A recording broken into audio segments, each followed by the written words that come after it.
Vamos a ver, ¿sí? Cómo es el funcionamiento del transistor, ¿sí? Funcionamiento del transistor, ¿sí?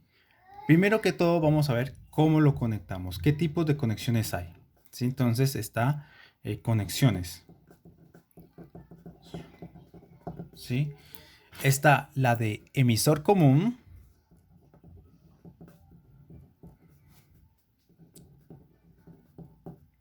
¿sí? Base común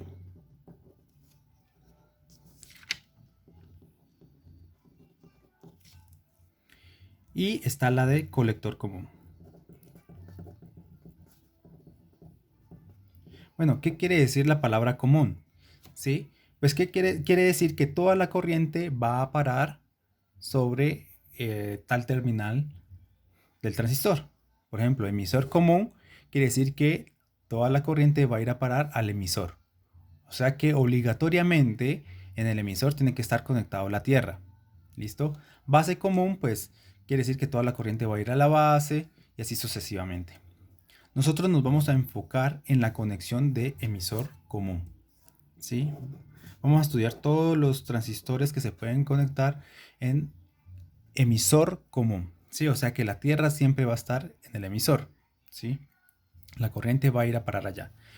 Entonces, en ese caso, existen diferentes maneras de polarizar un transistor, ¿sí? Por ejemplo, está esta típica, ¿sí? Vamos a empezar con la primera, se llama polarización de base. ¿Listo? ¿Cómo es esto? Tengo una fuente, ¿sí? Esa fuente tiene conectada una resistencia RB, ¿sí? Después esa resistencia RB va conectada a la base del transistor.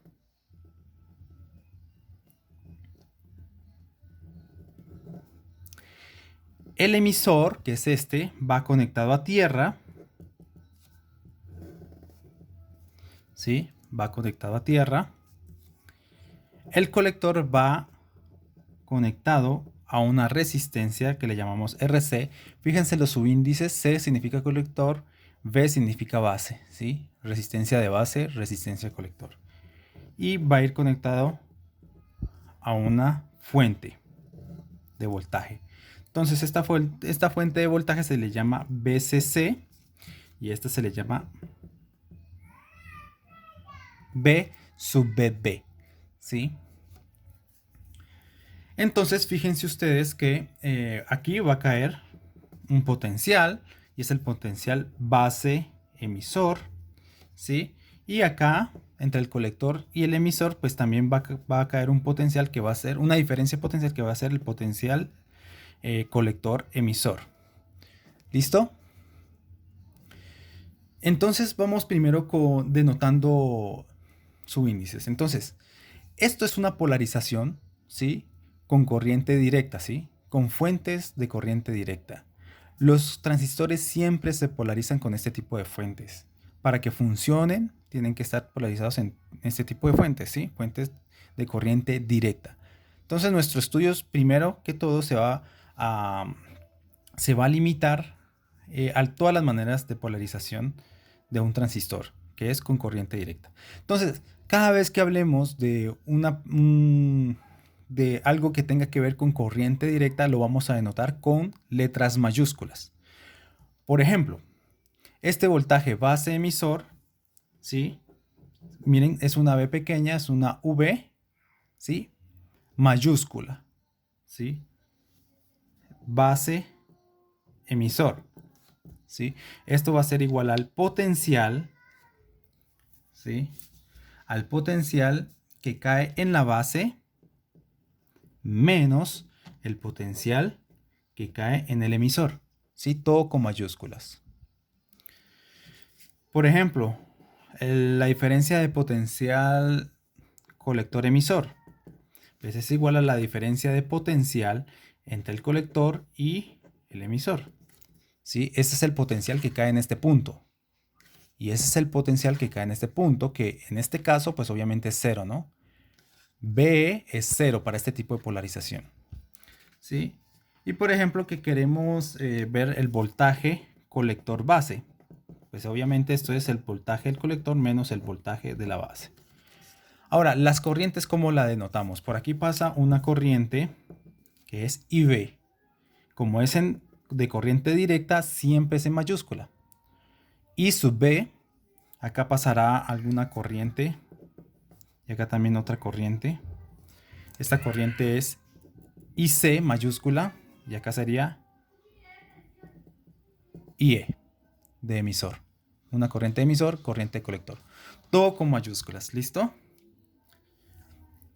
Entonces esa va a ser siempre nuestra notación para corriente directa.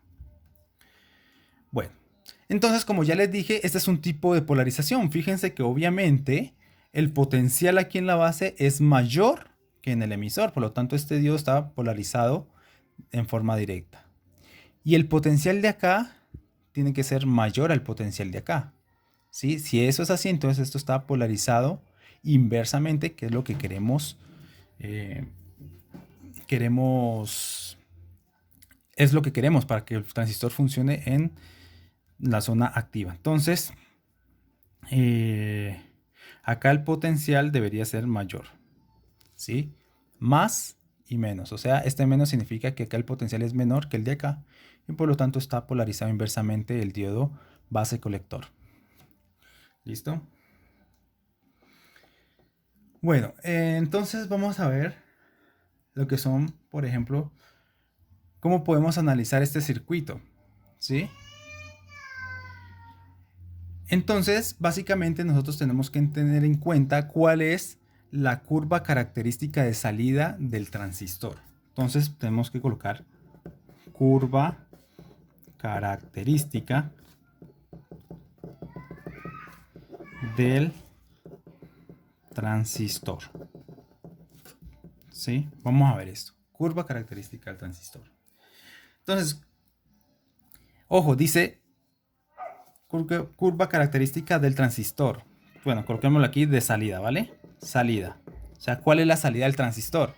Obviamente la entrada es la base, ¿sí? Todo lo que entra a la base, pues va a ser parámetros de entrada. Y parámetros de salida es lo que sale del transistor. ¿Qué es lo que sale del transistor? Por ejemplo, sale esta diferencia potencial.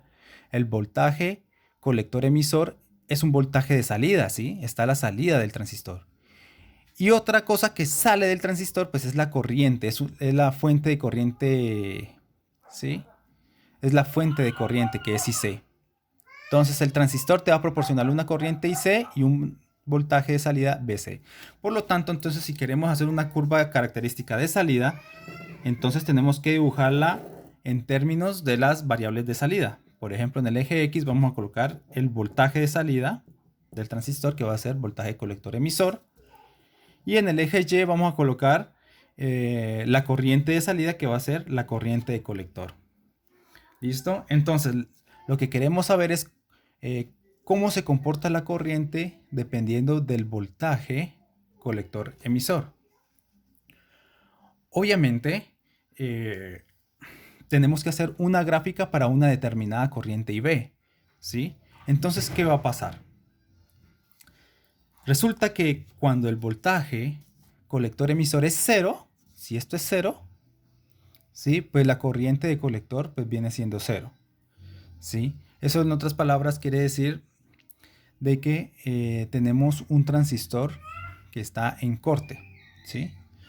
Entonces, a medida que va aumentando el voltaje colector emisor, entonces va aumentando la corriente, ¿sí? Fíjense que es bastante inclinada esta recta que estoy dibujando aquí. Y va a llegar a algún punto donde va a saturar. Satura. Aumenta el voltaje colector emisor. Ustedes se preguntarán, bueno, ¿yo cómo modifico este voltaje colector emisor?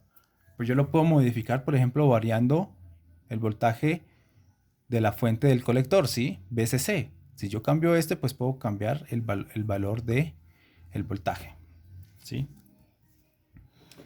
Entonces sigue así derecho hasta que llega un punto que es el punto de ruptura, que va siendo más o menos en 40 voltios, ¿sí?